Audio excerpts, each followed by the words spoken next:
നമ്മുടെ ജീവിതത്തിൽ നടക്കുന്ന എല്ലാ മോശം കാര്യങ്ങളും ചിലപ്പോൾ നെഗറ്റീവായി നമുക്ക് തോന്നാം. എന്നാൽ അതേ കാര്യങ്ങൾ തന്നെ ലേറ്റർ നല്ലതായി മാറാം. എൻ്റെ ചെറിയ എക്സ്പീരിയൻസ് പങ്കുവെക്കാം. എൻ്റെ കയ്യിൽ ആക്സിസിൻ്റെ 3 ക്രെഡിറ്റ് കാർഡുകളാണ് ഉണ്ടായിരുന്നത്. Axis Atlas, axis privilege, axis Airtel. എനിക്കൊരു പ്ലാൻ ഉണ്ടായിരുന്നു. ആക്സിസ് പ്രിവിലേജ് ക്ലോസ് ചെയ്യണം, എന്നിട്ട് ആക്സിസിൻ്റെ ഹൊറൈസൺ അപ്ലൈ ചെയ്യണം. പ്രിവിലേജിൽ ഉണ്ടായിരുന്ന സ്പെൻഡുകൾ ഹൊറൈസണിലേക്ക് ട്രാൻസ്ഫർ ചെയ്യണം. ഒടുവിൽ പ്രിവിലേജ് കാർഡിലെ റിവാർഡ് പോയിന്റ്സ് യൂസ് ചെയ്ത് ഞാനൊരു ഫ്ലൈറ്റ് ബുക്ക് ചെയ്തു. ബാക്കിയുള്ള റിവാർഡ് പോയിന്റുകൾ അക്കോറിലേക്കും ട്രാൻസ്ഫർ ചെയ്തു. ശേഷം കാർഡ് ക്ലോസ് ചെയ്യാൻ ആക്സിസിന് ഒരു മെയിൽ അയച്ചു. അവരൊരു കൺഫർമേഷൻ മെയിൽ തിരിച്ചയച്ചു. ഞാനും കൺഫേം ചെയ്തു. ഒടുവിൽ അവർ മെയിൽ അയച്ചു, your card is permanently blocked. App check ചെയ്തപ്പോൾ ആപ്പിൽ നിന്നും പ്രിവിലേജ് കാർഡ് റിമൂവ് ആയിരുന്നു. കുറച്ച് കഴിഞ്ഞ് ആക്സിസിൻ്റെ ആപ്പ് ചെക്ക് ചെയ്തപ്പോൾ ഹൊറൈസൺ എനിക്ക് പ്രീ അപ്രൂവ്ഡ് ആയി കിടപ്പുണ്ടായിരുന്നു. ഞാൻ അപ്പോൾ തന്നെ അപ്ലൈ ചെയ്തു. മിനിറ്റ്സിനുള്ളിൽ കാർഡ് എനിക്ക് അപ്രൂവൽ കിട്ടി. ഡിസ്പാച്ച് ചെയ്തു എന്ന മെസ്സേജും വന്നു. ഞാൻ സൂപ്പർ ഹാപ്പിയായി. കുറച്ച് കഴിഞ്ഞ് ആക്സിസിൻ്റെ ആപ്പ് ചെക്ക് ചെയ്തപ്പോൾ എൻ്റെ അറ്റ്ലസിൻ്റെയും എയർടെലിൻ്റെയും കൂട്ടത്തിൽ ഹൊറൈസണും വന്ന് കിടക്കുന്നത് കണ്ടപ്പോൾ എനിക്കും സന്തോഷമായി. അതിൽ തന്നെ അൺബിൽഡ് എമൗണ്ടായി കാർഡിൻ്റെ ഫീസായ 3000 പ്ലസ് GST ഈടാക്കിയിട്ടുണ്ടായിരുന്നു. ദ വെരി നെക്സ്റ്റ് ഡേ ആക്സിസിൽ നിന്ന് എനിക്കൊരു കോൾ വന്നു. അവർ പറഞ്ഞത് കാർഡ് ഡിസ്പാച്ച് ആയിട്ടുണ്ട്, കാർഡ് നിങ്ങളുടെ കയ്യിൽ കിട്ടും, പക്ഷേ നിങ്ങൾക്കത് യൂസ് ചെയ്യാൻ പറ്റില്ല. CID മൂസയിൽ തോക്ക് തരാൻ വെടിവെക്കരുത് എന്ന് പറഞ്ഞ അവസ്ഥ. അതിനവർ റീസൺ പറഞ്ഞത് പ്രിവിലേജിൻ്റെ ക്ലോഷർ കൺഫർമേഷൻ മെയിൽ വഴി കിട്ടിയിട്ടുണ്ട്, എന്നാൽ കസ്റ്റമർ കെയർ കോൾ ചെയ്ത് കൂടി അത് കൺഫേം ചെയ്യണമെന്നാണ്. Honestly I was very disappointed that day. പിറ്റേ ദിവസം ഞാനൊരു സിനിമയ്ക്ക് പോയി. ഇന്റർവൽ സമയത്ത് ചുമ്മാ ട്വിറ്റർ ഓപ്പൺ ചെയ്തപ്പോഴാണ് ട്വിറ്ററിൽ കൂട്ടക്കരച്ചിൽ. അതായത് ആക്സിസിൽ നിന്ന് എല്ലാവരുടെയും പ്രിയപ്പെട്ട പാർട്ട്നേഴ്സായ അക്കോർ, മാരിയറ്റ്, ഖത്തർ എയർവേസ് എന്നിവർ റിമൂവ് ചെയ്തിരിക്കുന്നു. ആക്ച്വലി ഞാൻ പ്ലാൻ ചെയ്തിരുന്നത് ഹൊറൈസൺ കാർഡ് കിട്ടിയാൽ അതിൽ കിട്ടുന്ന റിവാർഡ് പോയിന്റുകൾ അക്കോറിലേക്ക് ട്രാൻസ്ഫർ ചെയ്യണമെന്നാണ്. എന്നാൽ ഈ ന്യൂസ് കണ്ടപ്പോഴാണ് ഞാൻ റിയലൈസ് ചെയ്തത് ഈ കാർഡ് എനിക്ക് ആക്ടിവേറ്റ് ചെയ്യേണ്ടി വന്നില്ല, ഫീസും കൊടുക്കേണ്ടി വന്നില്ല. മേ ബി ഞാൻ കാർഡ് ആക്ടിവേറ്റ് ചെയ്തതിന് ശേഷമാണ് ഈ ന്യൂസ് പുറത്ത് വന്നിരുന്നെങ്കിൽ ഈ കാർഡ് എനിക്കൊരു ബാധ്യതയായി മാറിയേനെ. അതായത് നമുക്ക് മോശമായി തോന്നുന്ന കാര്യങ്ങളെല്ലാം നെഗറ്റീവ് അല്ല, ചിലപ്പോൾ ലൈഫ് നമ്മളെ റോങ് ഡിസിഷനിൽ നിന്ന് സേവ് ചെയ്യുകയായിരിക്കും. ഈ കാര്യം ഇപ്പോൾ പറയാൻ കാരണം ഈ കാർഡിന്റെ ബില്ല് ജനറേറ്റ് ആയി എന്നൊരു മെസ്സേജ് ഇന്ന് എനിക്ക് വന്നു. ബിൽ എമൗണ്ട് 0 ആണ്. സോ ഒരു ക്യൂരിയോസിറ്റിയുടെ പുറത്ത് നിങ്ങളുമായി ഷെയർ ചെയ്യണമെന്ന് തോന്നി. ഇത്തരത്തിലുള്ള അനുഭവങ്ങൾ നിങ്ങൾക്ക് ഉണ്ടായിട്ടുണ്ടെങ്കിൽ കമന്റ് ചെയ്യുക. കൂടുതൽ വിശേഷങ്ങൾക്കായി ചാനൽ ഫോളോ ചെയ്യുക. It's credit and investment simplified. Don't put all your eggs in one basket. ഇതിന്റെ അർത്ഥം എന്താണെന്ന് എപ്പോഴെങ്കിലും ചിന്തിച്ചിട്ടുണ്ടോ? സപ്പോസ് നമ്മുടെ കയ്യിൽ 10 മുട്ട ഉണ്ടെന്ന് വിചാരിക്കുക. ആ 10 മുട്ടയും നമ്മളൊരു ബാസ്ക്കറ്റിൽ കീപ്പ് ചെയ്യുന്നു. ആ ബാസ്ക്കറ്റ് താഴെ വീണാൽ എന്ത് സംഭവിക്കും? ആ 10 മുട്ടയും ഒറ്റയടിക്ക് പൊട്ടും. എന്നാൽ ആ 10 മുട്ട 3-4 ബാസ്ക്കറ്റുകളിലാണ് നമ്മൾ വെച്ചിരിക്കുന്നതെങ്കിലോ അതിലൊരു ബാസ്ക്കറ്റ് വീണാലും കാര്യമായ നഷ്ടം സംഭവിക്കില്ല. ഈ ഒരു ലോജിക്ക് തന്നെയാണ് ഇൻവെസ്റ്റ്മെന്റ് ലോകത്ത് നമുക്ക് വേണ്ടത്. ഇൻവെസ്റ്റ്മെന്റിൽ ഇതിന്റെ അർത്ഥം എന്താണെന്ന് നോക്കാം. നമ്മുടെ മുഴുവൻ പണവും ഒരേ ഒരു സ്ഥലത്ത് നിക്ഷേപിച്ചാൽ, അതായത് ഒരേ ഒരു സ്റ്റോക്കിൽ, അല്ലെങ്കിൽ ഒരേ ഒരു മ്യൂച്വൽ ഫണ്ടിൽ, അല്ലെങ്കിൽ ഒരേ ഒരു അസറ്റ് ക്ലാസ്സിൽ നിക്ഷേപിച്ചാൽ അത് ഡൗൺ ആയാലോ നമ്മുടെ മുഴുവൻ വെൽത്തും അപകടത്തിലാവും. ഇവിടെയാണ് ഡൈവേഴ്സിഫിക്കേഷൻ എന്ന ആശയം വരിക. അതായത് equity, debt, gold, real estate അങ്ങനെ പല അസറ്റ് ക്ലാസ്സുകളിലായി സ്പ്രെഡ് ചെയ്ത് ഇൻവെസ്റ്റ് ചെയ്യുക. ഫോർ എക്സാമ്പിൾ, നിങ്ങളുടെ മുഴുവൻ പൈസയും നിങ്ങൾ സ്റ്റോക്കിൽ ഇൻവെസ്റ്റ് ചെയ്തു എന്ന് വെക്കുക. മാർക്കറ്റ് ഡൗൺ ആയാലോ നമ്മുടെ വെൽത്ത് ഡിസ്ട്രോയ് ആകാൻ അധികം സമയമൊന്നും വേണ്ട. എന്നാൽ നിങ്ങളുടെ ക്യാപിറ്റലിൽ കുറച്ച് പൈസ FDയിലും ഗോൾഡിലും മ്യൂച്വൽ ഫണ്ടിലും റിയൽ എസ്റ്റേറ്റിലും ഇൻവെസ്റ്റ് ചെയ്തെങ്കിലോ ആ ലോസിൽ നമുക്ക് കൺട്രോൾ ഉണ്ടാവും, നമുക്ക് സ്റ്റെബിലിറ്റി കിട്ടും. സോ ഇൻവെസ്റ്റ്മെന്റ് സ്മാർട്ട് ആകണമെങ്കിൽ പ്രോഫിറ്റ് മാത്രം നോക്കരുത്, റിസ്ക് മാനേജ്മെന്റും അതുപോലെ ഇമ്പോർട്ടന്റ് ആണ്. Remember, don't put all your eggs in one basket. കാരണം സുരക്ഷിതമായ ഗ്രോത്ത് ആണ് ലോങ് ടേമിൽ വെൽത്ത് ക്രിയേറ്റ് ചെയ്യാൻ ഏറ്റവും പ്രധാനപ്പെട്ടത്. ഒറ്റ ബാസ്ക്കറ്റിൽ വെച്ച സ്വപ്നങ്ങൾ ഒറ്റ വീഴ്ചയിൽ തകരാം, എന്നാൽ പല വഴികളിൽ നിക്ഷേപിച്ച സ്വപ്നങ്ങൾ ഉറപ്പായും വളരും. ഇത്തരത്തിലുള്ള കൂടുതൽ അറിവുകൾക്ക് ഫോളോ ചെയ്യുക it's credit and investment simplified. ഈ വീഡിയോ ഞാൻ ചെയ്യുന്നത് ചിലരെ കുറ്റപ്പെടുത്താനാണ്, ചില കാര്യങ്ങൾ എക്സ്പോസ് ചെയ്യാനാണ്. ആദ്യം നമുക്കൊരു വീഡിയോ കണ്ടു നോക്കാം. വാങ്ങുക, വില കൂടുമ്പോൾ വിൽക്കുക. പക്ഷേ വില കുറയുന്ന സമയവും കൂടുന്ന സമയം എങ്ങനെ അറിയും? ഇത് അറിയാതെ ഇൻവെസ്റ്റ് ചെയ്തിട്ടുള്ള ആളുകൾ പലരും പെട്ടുപോയിട്ടുണ്ട്. എന്നാൽ നമുക്ക് മാസം 2000 രൂപ പോലെ ചെറിയ തുക മാറ്റി വെക്കാമെങ്കിൽ ഒരു ഫണ്ട് മാനേജറെ കൊണ്ട് ഈ രീതിയിൽ ഇൻവെസ്റ്റ് ചെയ്യാനുള്ള അവസരമുണ്ട്. അതിനുവേണ്ടി ഇപ്പോൾ കാനറ HSBC ലൈഫിന്റെ BSE 500 enhanced value 50 index fund എന്ന NFOയിൽ ഇപ്പൊ നമുക്ക് ഇൻവെസ്റ്റ് ചെയ്യാം. കൂടുതൽ ഡീറ്റെയിൽസ് അറിയണമെങ്കിൽ ലിങ്ക് എന്റെ ബയോയിലുണ്ട്. അവിടെ മലയാളത്തിൽ തന്നെ കാര്യങ്ങളൊക്കെ കോളിലൂടെ തന്നെ ചോദിച്ച് മനസ്സിലാക്കാനും ഇനി വേണമെങ്കിൽ അവരുടെ ഏജന്റ് വീട്ടിൽ വന്ന് പ്ലാൻ എക്സ്പ്ലെയിൻ ചെയ്യണമെങ്കിൽ അതിനുള്ള സൗകര്യമുണ്ട്. പക്ഷേ ഈ വരുന്ന ഏപ്രിൽ 15-ാം തീയതി വരെ മാത്രമേ നമുക്ക് ഇവിടെ ഇൻവെസ്റ്റ് ചെയ്യാനുള്ള ചാൻസ് ഉള്ളൂ. ഈ വീഡിയോയിൽ ഒരു ഇൻഫ്ലുവൻസർ ഒരു യൂലിപ്പിനെ മ്യൂച്വൽ ഫണ്ടായോ ഇൻവെസ്റ്റ്മെന്റ് പ്രൊഡക്റ്റ് ആയിട്ടോ പ്രൊമോട്ട് ചെയ്യുകയാണ്. ഹോണസ്റ്റ്ലി ഇതിൽ ഷോക്കിംഗ് ആയിട്ട് എനിക്കും തോന്നിയില്ല. കാരണം ഇത്തരത്തിൽ പ്രൊമോട്ട് ചെയ്യുന്ന അനേകം ഇൻഫ്ലുവൻസർമാരിൽ ഒരാൾ മാത്രമാണ് ഇദ്ദേഹം. ഇത് മിസ്ഇൻഫർമേഷൻ അല്ല, കംപ്ലീറ്റ് മിസ് സെല്ലിംഗ് ആണ്. അതെന്താണെന്ന് നമുക്ക് നോക്കാം. യൂലിപ്പ് എന്നാൽ യൂണിറ്റ് ലിങ്ക്ഡ് ഇൻഷുറൻസ് പ്ലാൻ. അതായത് ഇതൊരു ഇൻവെസ്റ്റ്മെന്റ് പ്രൊഡക്റ്റ് അല്ല, ഒരു ഇൻഷുറൻസ് പ്ലാൻ ആണ്. IRDAയുടെ ഗൈഡ് ലൈൻസ് പ്രകാരം യൂലിപ്പ് ഒരിക്കലും ഇൻവെസ്റ്റ്മെന്റ് പ്രൊഡക്റ്റ് ആയിട്ട് പ്രൊമോട്ട് ചെയ്യാനോ അഡ്വർടൈസ് ചെയ്യാനോ പാടില്ല. എന്നാൽ ഇപ്പോഴത്തെ റിയാലിറ്റി എന്താണ്? ഇൻഫ്ലുവൻസേഴ്സ് പലരും യൂലിപ്പിനെ മ്യൂച്വൽ ഫണ്ടായോ ഇൻവെസ്റ്റ്മെന്റ് പ്രൊഡക്റ്റ് ആയിട്ടോ പ്രൊമോട്ട് ചെയ്യാറുണ്ട്. അവർക്ക് ഫോളോവേഴ്സിന്റെ വെൽഫെയർ അല്ല, കമ്മീഷനാണ് ഇമ്പോർട്ടൻറ്റ്. ഇനി ഇതിലെ പ്രോബ്ലം എന്താണെന്ന് നോക്കാം. ഒരു ബിഗിനർ അല്ലെങ്കിൽ ഫിനാൻസിനെ പറ്റി കൂടുതൽ അറിവില്ലാത്ത ഒരാൾ ഈ വീഡിയോ കാണുമ്പോൾ ബ്രോ പറയുന്നതല്ലേ ക്രെഡിബിലിറ്റി ഉണ്ട് എന്ന് കരുതി യൂലിപ്പിൽ ഇൻവെസ്റ്റ് ചെയ്യും. വൺസ് നിങ്ങൾ ഇൻവെസ്റ്റ്മെന്റ് സ്റ്റാർട്ട് ആയാലോ നിങ്ങളൊരു ട്രാപ്പിലാണ് അകപ്പെടുക. കാരണം മന്ത്ലി അല്ലെങ്കിൽ ഇയർലി ഒരു ഫിക്സ്ഡ് പ്രീമിയം നിങ്ങൾ അടക്കേണ്ടി വരും. ഇനി നിങ്ങൾ സ്റ്റോപ്പ് ചെയ്യണമെന്ന് വെച്ചാലോ അത് റെഡീം ചെയ്യണമെങ്കിൽ സറണ്ടർ വാല്യൂ അടക്കം ഒരു വലിയ എമൗണ്ട് നിങ്ങൾക്ക് ലോസ് വരും. ഇനി അവിടെ തന്നെ കിടക്കട്ടെ എന്ന് വിചാരിച്ചാലോ നിങ്ങൾ പ്രതീക്ഷിക്കുന്ന അത്ര റിട്ടേൺസ് നിങ്ങൾക്ക് കിട്ടുകയുമില്ല. ഇനി എക്സിറ്റ് ചെയ്യാൻ നോക്കിയാലോ അതിനും ഉണ്ടാവും പെനാൽറ്റി. ഈവൻ ഇൻഷുറൻസ് കിട്ടണമെങ്കിൽ പോലും കമ്പനി പറയുന്ന കണ്ടീഷൻസ് ഫോളോ ചെയ്യേണ്ടി വരും. സോ യൂലിപ്പിൽ the entry will be easy but the exit will be painful. ഇനി ഈ വീഡിയോയിൽ പറഞ്ഞിരിക്കുന്ന മറ്റൊരു കാര്യം, മാർക്കറ്റിന്റെ ഉയർച്ച താഴ്ചകൾ അനുസരിച്ച് ഫണ്ട് മാനേജർക്ക് ഇൻവെസ്റ്റ് ചെയ്യാമെന്നുള്ളത് അതൊരു കംപ്ലീറ്റ് മിസ്റ്റേക്ക് ആണ്, ഒരു മിസ്ഇൻഫർമേഷൻ ആണ്. അതെന്താണെന്ന് മനസ്സിലാകണമെങ്കിൽ ഇൻഡെക്സ് എന്താണെന്ന് ആദ്യം അറിയണം. സ്റ്റോക്ക് മാർക്കറ്റിനെ പറ്റി പറയുമ്പോൾ നമ്മൾ പലരും കേട്ടിട്ടുള്ള പേരുകളാണ് നിഫ്റ്റി 50, സെൻസെക്സ് എന്നൊക്കെ. നിഫ്റ്റി 50 എന്നാൽ ഇന്ത്യയിലെ ടോപ്പ് 50 മാർക്കറ്റ് ക്യാപ്പ് ഉള്ള കമ്പനീസിനെ റെപ്രസെന്റ് ചെയ്യുന്ന ഒരു ഇൻഡെക്സ് ആണ്. സെൻസെക്സ് ആണെങ്കിലോ ടോപ്പ് 30 കമ്പനീസ് റെപ്രസെന്റ് ചെയ്യുന്ന ഒരു ഇൻഡെക്സ്. നിഫ്റ്റി 50യിൽ അടങ്ങിയിരിക്കുന്ന 50 കമ്പനികളുടെയും വെയിറ്റേജ് ഡിഫറൻ്റ് ആണ്. ഫോർ എക്സാമ്പിൾ നിഫ്റ്റി 50യിൽ HDFC ബാങ്കിന് 11% വെയിറ്റേജ് ഉണ്ട്, അതുപോലെ റിലയൻസിന് 9% ഉണ്ട്. എന്നാൽ ബാക്കിയുള്ള കമ്പനികൾക്ക് അതിനും താഴെ വെയിറ്റേജ് ആണ് ഉണ്ടാവുക. നിഫ്റ്റി 50 എന്ന ഇൻഡെക്സ് ഈ 50 കമ്പനികളുടെ മൂവ്മെന്റ് ഇൻഡിക്കേറ്റ് ചെയ്യുന്ന ഒരു ഇൻഡിക്കേറ്ററാണ്. അതുപോലെ തന്നെ സെൻസെക്സ് ആ 30 കമ്പനീസിന്റെ മൂവ്മെന്റ് ഇൻഡിക്കേറ്റ് ചെയ്യുന്ന ഇൻഡിക്കേറ്ററും. ഒരു ഫണ്ട് മാനേജർക്ക് നിഫ്റ്റിയിൽ ഇൻവെസ്റ്റ് ചെയ്യണമെങ്കിൽ കാര്യം സിമ്പിളാണ്. നിഫ്റ്റിയിൽ അടങ്ങിയിരിക്കുന്ന 50 കമ്പനികളുടെ ലിസ്റ്റ് എടുക്കുക. ഒരു 100 രൂപ കിട്ടിയാൽ 50 കമ്പനികൾ നിഫ്റ്റിയിൽ അലോക്കേഷൻ എങ്ങനെയാണോ അതുപോലെ സ്പ്ലിറ്റ് ചെയ്ത് ഇൻവെസ്റ്റ് ചെയ്യുക. കാര്യം കഴിഞ്ഞു. ഇവിടെ ആ ഫണ്ട് മാനേജർക്ക് അതിനപ്പുറം സ്വന്തമായിട്ടൊരു തീരുമാനം എടുക്കാനോ അല്ലെങ്കിൽ മറ്റൊരു കമ്പനിയിൽ ഇൻവെസ്റ്റ് ചെയ്യാനോ സാധ്യമല്ല. കാരണം അവിടെ ഇൻവെസ്റ്റ്മെന്റ് നടക്കുന്നത് നിഫ്റ്റി ഇൻഡെക്സിലാണ്. ഇനി ഈ യൂലിപ്പ് ഇൻവെസ്റ്റ് ചെയ്യുമെന്ന് പറഞ്ഞിരിക്കുന്ന BSE 500 എൻഹാൻസ്ഡ് വാല്യൂ 50 ഇൻഡെക്സ് ഫണ്ടിന്റെ കാര്യം ഇതും മറ്റ് ഇൻഡെക്സുകളിൽ നിന്ന് വിഭിന്നമല്ല. BSE 500ലെ അണ്ടർ വാല്യൂഡ് ആയിട്ടുള്ള 50 കമ്പനീസിന്റെ മൂവ്മെന്റ് ട്രാക്ക് ചെയ്യുന്ന ഒരു ഇൻഡെക്സ് ആണ് മേൽ പറഞ്ഞത്. അതിൽ 50 കമ്പനീസ് ഉണ്ട്, അതിൽ അതിനനുസരിച്ചുള്ള അലോക്കേഷനും ഉണ്ട്. ഒരു ഫണ്ട് മാനേജർക്ക് അതിൽ ഇൻവെസ്റ്റ് ചെയ്യണമെങ്കിൽ ഇത് കോപ്പി പേസ്റ്റ് ചെയ്യുക എന്നതിലപ്പുറം മറ്റൊരു ഓപ്ഷൻ ഇല്ല. ഈ ഇൻഡെക്സ് ഫണ്ടിൽ ഫണ്ട് മാനേജറുടെ ഇഷ്ടത്തിനനുസരിച്ച് ഒരു സ്റ്റോക്ക് വാങ്ങാനോ വിൽക്കാനോ ഫ്രീഡം അവർക്കില്ല. ആകെ ഒരു ഓപ്ഷൻ ഉണ്ടാവുക ഈ ഇൻഡെക്സിൽ ഒരു റീബാലൻസിങ് നടത്തി ഒരു പുതിയ സ്റ്റോക്ക് ഇൻക്ലൂഡ് ചെയ്യുകയോ ഓൾറെഡി ഉള്ളത് എക്സ്ക്ലൂഡ് ചെയ്യുകയോ ചെയ്യുമ്പോൾ മാത്രമാണ്. സോ ഈ യൂലിപ്പ് ഒരു ഇൻഡെക്സ് ബേസ്ഡ് ഫണ്ടാണ്. ഫണ്ട് മാനേജർക്ക് ഇതിൽ കാര്യമായുള്ള ഫ്രീഡം ഇല്ല. ആ ഇൻഡെക്സിൽ എന്ത് കമ്പനീസ് ആണോ അതിൽ തന്നെയാണ് ഇൻവെസ്റ്റ്മെന്റ് നടക്കുക. സോ ബേസിക്കലി ഇതൊരു പാസീവ് ഇൻവെസ്റ്റ്മെന്റ് ആണ്, ആക്റ്റീവ് ഇൻവെസ്റ്റ്മെന്റ് അല്ല. ആക്റ്റീവ് മാനേജ്മെന്റ് എന്ന് പറഞ്ഞ് പാസീവ് പ്രൊഡക്റ്റ് വിൽക്കുന്നത് ഒരു ഇഗ്നോറൻസ് അല്ല, മാനിപ്പുലേഷൻ ആണ്. ഇവിടുത്തെ ബിഗ്ഗസ്റ്റ് പ്രോബ്ലം എന്താണ്? കൃത്യമായ റെഗുലേഷൻസ് ഇല്ല. ഇത്തരം പ്രൊഡക്റ്റുകളുടെ ആഡും പ്രൊമോഷൻസും ഒന്നും സ്ട്രിക്റ്റ് കൺട്രോളിലല്ല. അതുകൊണ്ട് തന്നെ പലരും സബ്സ്ക്രൈബേഴ്സിനെ എക്സ്പ്ലോയിറ്റ് ചെയ്യുന്നു. പ്രൊഡക്റ്റിനെ പറ്റിയുള്ള കറക്റ്റ് വിവരമില്ലെങ്കിലും കമ്പനി കൊടുക്കുന്ന സ്ക്രിപ്റ്റ് വായിക്കുന്നു, കമ്മീഷൻ നേടുന്നു, അവർ ഹാപ്പിയാണ്. പലരും കണ്ടന്റ് ക്രിയേറ്റേഴ്സ് അല്ല, കമ്മീഷൻ കളക്ടേഴ്സ് ആയിട്ട് മാറുന്നുണ്ട്. പക്ഷേ ഇവിടെ നഷ്ടമാർക്കാണ്, നമ്മളെ പോലുള്ള സാധാരണക്കാർക്ക് മാത്രമാണ്. നമ്മുടെ ഹാർഡ് ഏൺഡ് മണിയാണ് ഇവിടെ സ്ലോലി ലോക്കായി പോവുക. ഇൻഫ്ലുവൻസേഴ്സ് ഏൺ ചെയ്യും, നമ്മൾ സബ്സ്ക്രൈബേഴ്സോ നമ്മുടെ പൈസ ബേൺ ചെയ്യും. ഒരു റിസർച്ച് നടത്തിയാൽ, ജസ്റ്റ് ഒന്ന് ഗൂഗിൾ ചെയ്താൽ, ഒന്ന് യൂട്യൂബ് സെർച്ച് ചെയ്താൽ ഇതിന്റെ റിയാലിറ്റി മനസ്സിലാക്കാവുന്നതേ ഉള്ളൂ. സോ ബ്ലൈൻഡായി ആരെങ്കിലും ഫോളോ ചെയ്യുകയോ ഫിനാൻസ് വീഡിയോസ് വിശ്വസിക്കുകയോ ചെയ്യരുത്.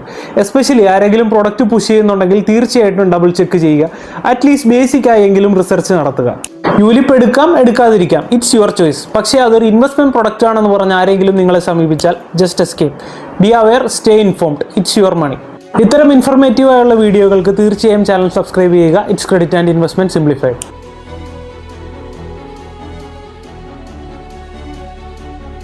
ഇത് വൈകിയ വേളയിലുള്ള ഒരു അപ്ഡേറ്റ് ആണ്. ചിലർ ഈ കാര്യം ശ്രദ്ധയിൽപ്പെട്ടില്ല എന്ന് പറഞ്ഞതുകൊണ്ട് മാത്രം ചെയ്യുന്ന ഒരു വീഡിയോ ആണിത്. അമെക്സ് ഒഴികെയുള്ള ക്രെഡിറ്റ് കാർഡ് യൂസ് ചെയ്യുന്നവർക്കറിയാം, ക്രെഡിറ്റ് കാർഡിന്റെ പോയിന്റ് ട്രാൻസ്ഫർ ലിസ്റ്റിൽ ഏറ്റവും ശോകം റേഷ്യോ ഉള്ളത് Marriott ബോൺവോയ് പ്രോഗ്രാമിനാണ്. അത്തരത്തിലുള്ളവർ Marriott ബോൺവോയിലേക്ക് direct point transfer ചെയ്യുന്നതിന് പകരം ആദ്യം ITCയിലേക്ക് ITC ഗ്രീൻ പോയിന്റ്സ് ആയിട്ട് കൺവേർട്ട് ചെയ്യും. എന്നിട്ട് ഗ്രീൻ പോയിന്റ്സ് 2:3 റേഷ്യോയിൽ മാരിയറ്റിലേക്ക് കൺവേർട്ട് ചെയ്യും. ഇതാണ് സ്ഥിരമായി ചെയ്തിരുന്നത്. എന്നാൽ ഇവിടെയും പുതിയൊരു പൂട്ട് വീണിരിക്കുകയാണ്. ITCയിൽ നിന്ന് ITC ഗ്രീൻ പോയിന്റ്സ് 2:3 റേഷ്യോയിൽ മാരിയറ്റ് ബോൺവോയിലേക്ക് ട്രാൻസ്ഫർ ചെയ്യാനുള്ള പ്രോഗ്രാം ഉണ്ട്. അതായത് ഒരു ക്വാർട്ടറിൽ 10,000 പോയിന്റ്സ് വരെ നമുക്ക് ട്രാൻസ്ഫർ ചെയ്യാം. എന്നാൽ പുതിയ അപ്ഡേറ്റ് പ്രകാരം മെയ് 1 മുതൽ ഒരു ക്വാർട്ടറിൽ 5,000 പോയിന്റ്സ് മാത്രമേ ഇനി ട്രാൻസ്ഫർ ചെയ്യാൻ സാധിക്കൂ. അതുമാത്രമല്ല, ഒരു ട്രാൻസാക്ഷനിൽ മാക്സിമം 2,000 പോയിന്റ്സ് മാത്രമേ ട്രാൻസ്ഫർ ചെയ്യാൻ സാധിക്കൂ. അതായത് ഒരു ക്വാർട്ടറിൽ 5,000 ട്രാൻസ്ഫർ ചെയ്യണമെങ്കിൽ 2,000ന്റെ 2 ട്രാൻസ്ഫറും 1,000ന്റെ മറ്റൊരു ട്രാൻസ്ഫറും ചെയ്താലേ ഇനി പോയിന്റ്സ് ട്രാൻസ്ഫർ ചെയ്യാൻ സാധിക്കും. ബാധിക്കും. അതായത് ഒരു വർഷം 40,000 പോയിന്റ് വരെ ട്രാൻസ്ഫർ ചെയ്യാമായിരുന്ന ഒരു പ്രോഗ്രാം പുതിയ അപ്ഡേറ്റ് മൂലം 20,000 പോയിന്റിലേക്ക് റെസ്ട്രിക്റ്റഡ് ആയിരിക്കുന്നു. ആ 20,000 പോയിന്റ്സ് ട്രാൻസ്ഫർ ചെയ്യണമെങ്കിൽ പോലും ഒരു ക്വാർട്ടറിൽ 3 ട്രാൻസാക്ഷൻ വീതം ഒരു വർഷം 12 ട്രാൻസാക്ഷൻ വരെ ചെയ്യേണ്ടി വരുന്നു. ഈ ഒരു അപ്ഡേറ്റിൽ ഞാൻ ആക്സിസിന്റെ പേരെടുത്ത് പറഞ്ഞതിനൊരു കാരണമുണ്ട്. ആക്സിസ് ക്രെഡിറ്റ് കാർഡ് ഹോൾഡേഴ്സിന് തങ്ങളിലുള്ള ഒരുപാട് പോയിന്റ് ട്രാൻസ്ഫർ പാർട്ട്നേഴ്സിൽ ഏറ്റവും പ്രിയപ്പെട്ടത് അക്കോർ ട്രാൻസ്ഫർ ആയിരുന്നു. കാരണം എഡ്ജ് മൈൽസിന് ഏറ്റവും കൂടുതൽ വാല്യൂ കിട്ടുക അക്കോറിലേക്ക് ട്രാൻസ്ഫർ ചെയ്യുമ്പോഴാണ്. എന്നാൽ ഒരു സുപ്രഭാതത്തിൽ ഏപ്രിൽ 2-ാം തീയതി ആക്സിസ് ഒരു മുന്നറിയിപ്പുമില്ലാതെ അക്കോർ, മാരിയറ്റ്, ഖത്തർ എയർവേസ് തങ്ങളുടെ ട്രാൻസ്ഫർ ലിസ്റ്റിൽ നിന്ന് എടുത്തു കളഞ്ഞു. അതായത് ഓൾറെഡി കയ്യിലുള്ള എഡ്ജ് മൈൽസ് അല്ലെങ്കിൽ ആക്സിസ് റിവാർഡ് പോയിന്റ്സ് പോലും പ്രോപ്പറായി ട്രാൻസ്ഫർ ചെയ്യാനുള്ള ഒരു ടൈം ആക്സിസ് യൂസേഴ്സിന് കിട്ടിയില്ല. പിന്നീട് അവർക്ക് മുമ്പിൽ പ്രോപ്പറായി യൂസ് ചെയ്യാവുന്ന 2 ഓപ്ഷനുകളാണ് ഉണ്ടായിരുന്നത്. ആ സമയത്താണ് എയർ ഇന്ത്യ തങ്ങളുടെ അവാർഡ് ഫ്ലൈറ്റ്സിനുള്ള പോയിന്റ്സ് ഏകദേശം 10 to 20% റെഡ്യൂസ് ചെയ്തത്. So edge miles to air India നല്ലൊരു ഓപ്ഷൻ ആയിരുന്നു. പിന്നീട് ഉണ്ടായിരുന്നത് ഹോട്ടൽ ട്രാൻസ്ഫറുകളിൽ എഡ്ജ് മൈൽസ് ITCയിലേക്ക് ട്രാൻസ്ഫർ ചെയ്ത് ITCയിൽ നിന്ന് മാരിയറ്റിലേക്ക് ട്രാൻസ്ഫർ ചെയ്യുക എന്നൊരു ഓപ്ഷനാണ്. അതാണ് ഇപ്പോൾ ഈ അപ്ഡേറ്റിലൂടെ വെള്ളത്തിലായിരിക്കുന്നത്. ഇനി ഇതിന്റെ ഇമ്പാക്റ്റ് ഒന്ന് നോക്കിയാൽ കൊച്ചിയിലെ കാര്യം തന്നെ എടുക്കാം. കൊച്ചിയിലുള്ള ലേ മെറിഡിയനിൽ ഒരു നൈറ്റ് മാരിയറ്റ് സ്പെൻഡ് ചെയ്യണമെങ്കിൽ ആവറേജ് 9,000 പോയിന്റ്സ്. ഡിമാൻഡ് ഇല്ലാത്ത സമയത്ത് അത്രയും പോയിന്റ്സ് ആവശ്യം വരുന്നുണ്ട്. അത് എടപ്പള്ളി മാരിയറ്റിലേക്ക് മാറിയാലോ ഏകദേശം 12 to 13K പോയിന്റ്സ് ആവശ്യം വരുന്നുണ്ട്. അതായത് ITCയിൽ നിന്ന് മാരിയറ്റിലേക്ക് ഒരു വർഷം ട്രാൻസ്ഫർ ചെയ്യാവുന്ന 20,000 പോയിന്റ്സ് കൊണ്ട് മാരിയറ്റിൽ 2 പ്രോപ്പർ നൈറ്റ് പോലും അഡ്ജസ്റ്റ് ചെയ്യുക വളരെ ടഫ് ചോയ്സായി മാറിയിരിക്കുന്നു. സോ ഈ ഒരു അപ്ഡേറ്റോടുകൂടി വലിയ പോയിന്റ് ട്രാൻസ്ഫറുകൾ റെസ്ട്രിക്റ്റഡ് ആവുന്നുണ്ട്. നമ്മുടെ റിഡംഷൻ ചോയ്സുകളിൽ നമ്മൾ കൂടുതൽ കെയർ ചെയ്യേണ്ടി വരുന്നു. മൾട്ടിപ്പിൾ ട്രാൻസാക്ഷൻസ് വലിയ ഇൻകൺവീനിയൻസ് ആയി മാറുകയും ചെയ്യുന്നുണ്ട്. നോക്കുമ്പോൾ ഇതൊരു ചെറിയ ഡീവാലുവേഷൻ പോലെ തോന്നുമെങ്കിലും regularly ITC to Marriott point transfer ചെയ്യുന്നവർക്ക് ഒരു നോട്ടീസബിൾ ഇമ്പാക്റ്റ് തന്നെ ഇത് ഉണ്ടാക്കുന്നുണ്ട്. ഹോട്ടൽ സ്റ്റേസ് ആണ് നിങ്ങളുടെ റിവാർഡ് ചോയ്സ് എങ്കിൽ ഈ ഒരു റെസ്ട്രിക്ഷനെ ഓവർകം ചെയ്യാനായി അമെക്സ് പ്ലാറ്റിനം ട്രാവൽ അല്ലെങ്കിൽ HDFCയുടെ മാരിയറ്റ് ബോൺവൈ തുടങ്ങിയ കാർഡുകളൊക്കെ യൂസ് ചെയ്യാവുന്നതാണ്. കൂടുതൽ അപ്ഡേറ്റുകൾക്ക് ചാനൽ ഫോളോ ചെയ്യുക. It's credit and investment simplified. Indian fintech രംഗത്തെ വലിയൊരു വാർത്തയാണ് ഇപ്പോൾ പുറത്തു വന്നിരിക്കുന്നത്. Reserve Bank of India Paytm payments ബാങ്കിന്റെ ലൈസൻസ് ക്യാൻസൽ ചെയ്തിരിക്കുന്നു. ഈ ഒരു ഉത്തരവ് ഒരുപാട് ചോദ്യങ്ങൾ അവശേഷിപ്പിക്കുന്നുണ്ട്. നമ്മുടെ ഇൻവെസ്റ്റ്മെന്റ്, ഡെപ്പോസിറ്റുകൾ, അതിന്റെയൊക്കെ ഭാവി എന്താണ്? നമ്മൾ പേടിഎം യൂസേഴ്സിനെ ഇതെങ്ങനെ അഫക്ട് ചെയ്യുന്നു? ഈ വീഡിയോ കണ്ടു കഴിയുമ്പോൾ ഇതിനെപ്പറ്റിയൊക്കെ ക്ലിയർ കട്ട് ഐഡിയ നിങ്ങൾക്കുണ്ടാവും. റിസർവ് ബാങ്ക് ഓഫ് ഇന്ത്യ ഒരു നോട്ടിഫിക്കേഷൻ ഇറക്കി. പേടിഎം പേയ്മെന്റ്സ് ബാങ്ക് ഇനി ബാങ്കിങ് ഓപ്പറേഷൻസ് നടത്താൻ പാടില്ല. അതായത് പുതിയ കസ്റ്റമേഴ്സിനെ ആഡ് ചെയ്യാൻ പാടില്ല, പുതിയ ഡെപ്പോസിറ്റുകൾ സ്വീകരിക്കാൻ പാടില്ല, banking operations gradually shut down ചെയ്യണം.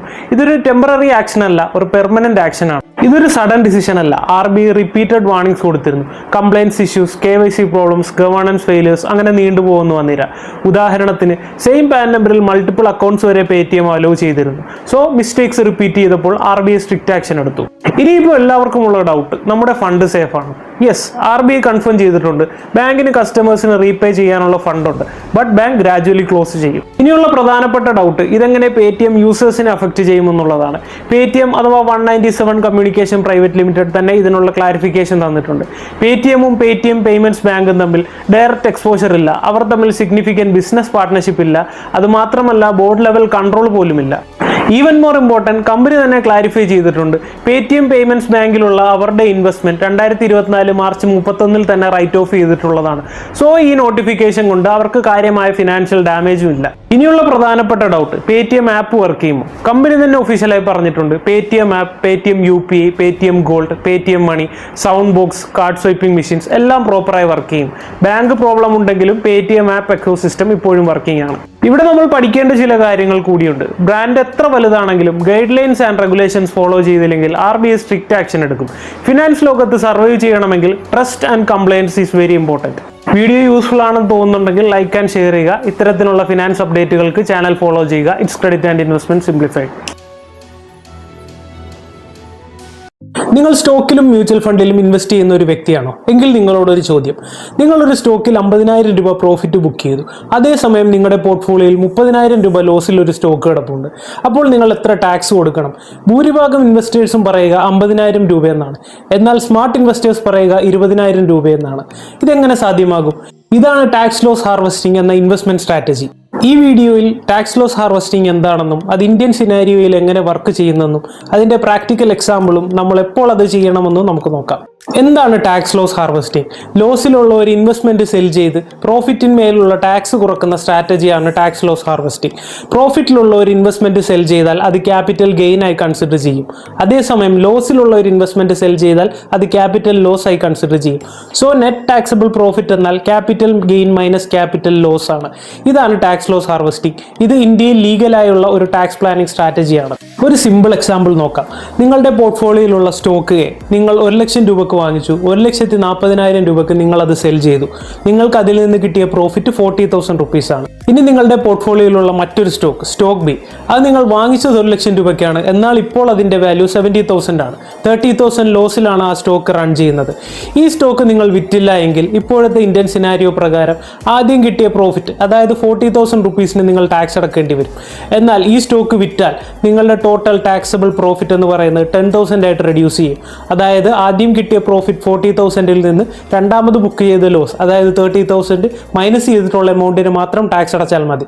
അങ്ങനെ ചെയ്യുമ്പോൾ നിങ്ങളുടെ ടാക്സ് ഡ്രാസ്റ്റിക്കലി റെഡ്യൂസ് ചെയ്യും.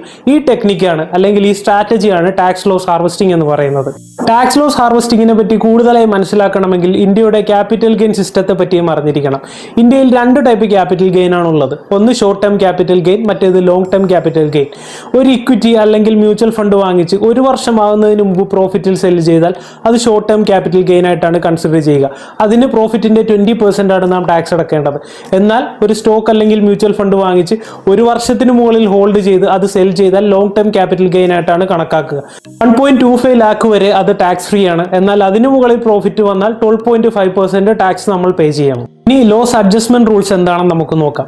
ഇന്ത്യയിൽ ടാക്സ് റൂൾസ് വളരെ സ്പെസിഫിക് ആണ്. ഷോർട്ട് ടേം ക്യാപിറ്റൽ ലോസ് അത് ഷോർട്ട് ടേം ക്യാപിറ്റൽ ഗെയിനുമായും ലോങ് ടേം ക്യാപിറ്റൽ ഗെയിനുമായും സെറ്റ് ഓഫ് ചെയ്യാൻ പറ്റും. എന്നാൽ ലോങ് ടേം ക്യാപിറ്റൽ ലോസ് അത് ലോങ് ടേം ക്യാപിറ്റൽ ഗെയിനുമായി മാത്രമേ സെറ്റ് ഓഫ് ചെയ്യാൻ പറ്റൂ. സെയിം ഇയറിൽ ഈ ലോസ് അഡ്ജസ്റ്റ് ചെയ്യാൻ പറ്റിയില്ലെങ്കിലോ പ്രോബ്ലം ഇല്ല. കാരണം ഈ ലോസ് 8 വർഷം വരെ നിങ്ങൾക്ക് ക്യാരി ഫോർവേഡ് ചെയ്യാൻ സാധിക്കും. ഫോർ എക്സാമ്പിൾ 2025-ൽ നിങ്ങൾക്ക് 50,000 രൂപ ലോസ് വന്നു വന്നിരിക്കട്ടെ. ആ വർഷം നിങ്ങൾക്ക് പ്രോഫിറ്റ് ഇല്ല എങ്കിൽ ITR ഫയൽ ചെയ്യുമ്പോൾ 50,000 രൂപ ലോസ് കാണിച്ചായിരിക്കും ഫയൽ ചെയ്യുക. അതേസമയം 2027-ൽ നിങ്ങൾക്ക് 60,000 രൂപ പ്രോഫിറ്റ് വന്നു വന്നിരിക്കട്ടെ എങ്കിൽ 2025-ലുള്ള 50,000 രൂപ ലോസുമായി സെറ്റ് ഓഫ് ചെയ്ത് 10,000 രൂപക്ക് മാത്രം നിങ്ങൾ ടാക്സ് അടച്ചാൽ മതിയാവും. ടാക്സ് ലോസ് ഹാർവെസ്റ്റിംഗിന്റെ മറ്റൊരു പ്രത്യേകത ഇതാണ്. ടാക്സ് ലോസ് ഹാർവെസ്റ്റിംഗ് ഏതൊക്കെ അസറ്റുകളിൽ ചെയ്യാൻ പറ്റുമെന്ന് നോക്കാം. സ്റ്റോക്കുകളിലും മ്യൂച്വൽ ഫണ്ടിലും ETF-ലും എല്ലാം ടാക്സ് ലോസ് ഹാർവെസ്റ്റിംഗ് നമുക്ക് ചെയ്യാം. ബേസിക്കലി ക്യാപിറ്റൽ ഗെയിൻ വരുന്ന എല്ലാ ഇൻസ്ട്രുമെന്റുകളിലും ഇത് ആപ്ലിക്കബിൾ ആണ്. ഇനി ടാക്സ് ലോസ് ഹാർവെസ്റ്റിംഗിന്റെ ബെനിഫിറ്റ്സ് എന്തൊക്കെയാണെന്ന് നോക്കാം. First one obviously tax savings, അതായത് ഗവൺമെന്റിലേക്ക് കടക്കുന്ന ക്യാപിറ്റൽ ഗെയിൻ റെഡ്യൂസ് ചെയ്യാൻ ടാക്സ് ലോസ് ഹാർവെസ്റ്റിംഗ് സഹായിക്കും. Second one is portfolio rebalancing, അതായത് നമ്മൾ അബദ്ധത്തിൽ ഒരു മോശം ഇൻവെസ്റ്റ്മെന്റ് ചെയ്താൽ കേവലം ലോസ് ബുക്ക് ചെയ്യുക എന്നതിലുപരി നമ്മുടെ ടാക്സ് റെഡ്യൂസ് ചെയ്തുകൊണ്ട് അത് നമുക്ക് സെൽ ചെയ്യാൻ സഹായിക്കും. Third one is better long term return, അതായത് നമ്മുടെ ടാക്സ് കുറക്കാൻ സഹായിച്ചുകൊണ്ട് ആഫ്റ്റർ ടാക്സ് റിട്ടേൺ ഇംപ്രൂവ് ചെയ്യാൻ ടാക്സ് ലോസ് ഹാർവെസ്റ്റിംഗ് സഹായിക്കും. ഇനി ടാക്സ് ലോസ് ഹാർവെസ്റ്റിംഗിൽ വരുന്ന ചെറിയ മിസ്റ്റേക്സ് നമുക്ക് നോക്കാം. ടാക്സ് മാത്രം മുന്നിൽ കണ്ട ഒരു ഇൻവെസ്റ്റ്മെന്റ് സെൽ ചെയ്യരുത്. ഫണ്ടമെന്റലി സ്ട്രോങ് ആയിട്ടുള്ള ഒരു ഇൻവെസ്റ്റ്മെന്റ് ആണെങ്കിൽ ഒന്നുകിൽ ഹോൾഡ് ചെയ്യാം, അല്ലെങ്കിൽ ഇന്ന് സെൽ ചെയ്തിട്ട് നാളെ വീണ്ടും ബൈ ചെയ്യാം. 2, അൺറിയലൈസ്ഡ് ലോസ് യൂസ്ഫുൾ അല്ല. നമ്മുടെ പോർട്ട്ഫോളിയോയിൽ ലോസ് കാണിച്ച ഒരു ഇൻവെസ്റ്റ്മെന്റ് ഉണ്ടെങ്കിൽ അത് സെൽ ചെയ്യാത്തിടത്തോളം ക്യാപിറ്റൽ ലോസ് ആവുകയില്ല. നമുക്കത് യൂസ്ഫുൾ ആയി മാറണമെങ്കിൽ അല്ലെങ്കിൽ ടാക്സ് ലോസ് ഹാർവെസ്റ്റിംഗ് നടക്കണമെങ്കിൽ ആ ഇൻസ്ട്രുമെന്റ് തീർച്ചയായിട്ടും സെൽ ചെയ്യണം. 3, ഇൻകം ടാക്സ് റിട്ടേൺ ഫയൽ ചെയ്യണം. നമ്മുടെ പോർട്ട്ഫോളിയോയിൽ ലോസിലുള്ള ഒരു സ്റ്റോക്ക് അല്ലെങ്കിൽ ഇൻവെസ്റ്റ്മെന്റ് സെൽ ചെയ്തതുകൊണ്ട് മാത്രമായില്ല, ഡ്യൂ ഡേറ്റിന് മുമ്പ് റിട്ടേൺ ഫയൽ ചെയ്താൽ മാത്രമേ ലോസ് ക്യാരി ഫോർവേഡ് ചെയ്യാൻ സാധിക്കുകയുള്ളൂ. So in conclusion, tax loss harvesting എന്നാൽ ലോസ് ബുക്ക് ചെയ്ത് ടാക്സ് റെഡ്യൂസ് ചെയ്യുന്ന ഒരു സ്മാർട്ട് ഇൻവെസ്റ്റ്മെന്റ് സ്ട്രാറ്റജിയാണ്. ലോസിലുള്ള അസറ്റ് സെൽ ചെയ്യുക, പ്രോഫിറ്റിനോട് ലോസ് അഡ്ജസ്റ്റ് ചെയ്യുക, ടാക്സ് റെഡ്യൂസ് ചെയ്യുക. ലോങ് ടേം ഇൻവെസ്റ്റർക്കും ട്രേഡർക്കും ഒരുപോലെ പവർഫുൾ ആയിട്ടുള്ള ടാക്സ് പ്ലാനിംഗ് ടൂളാണ് ടാക്സ് ലോസ് ഹാർവെസ്റ്റിംഗ്. ഇത് മാർച്ച് മാസമാണ്, അതായത് ഈ ഫിനാൻഷ്യൽ ഇയറിന്റെ എൻഡ്. സോ നിങ്ങളുടെ പോർട്ട്ഫോളിയോ അനലൈസ് ചെയ്ത് ഉചിതമായ തീരുമാനമെടുക്കുക. ടാക്സ് ലോസ് ഹാർവെസ്റ്റിംഗ് ആപ്ലിക്കബിൾ ആവുമെങ്കിൽ അത് തീർച്ചയായിട്ടും ചെയ്യുക. Tax loss ഹാർവെസ്റ്റിംഗിന്റെ loss adjustment rules മനസ്സിലാക്കാൻ വിത്ത് എക്സാമ്പിൾ മറ്റൊരു വീഡിയോ അപ്ലോഡ് ചെയ്യുന്നതാണ്. Stay tuned. It's credit and investment simplified.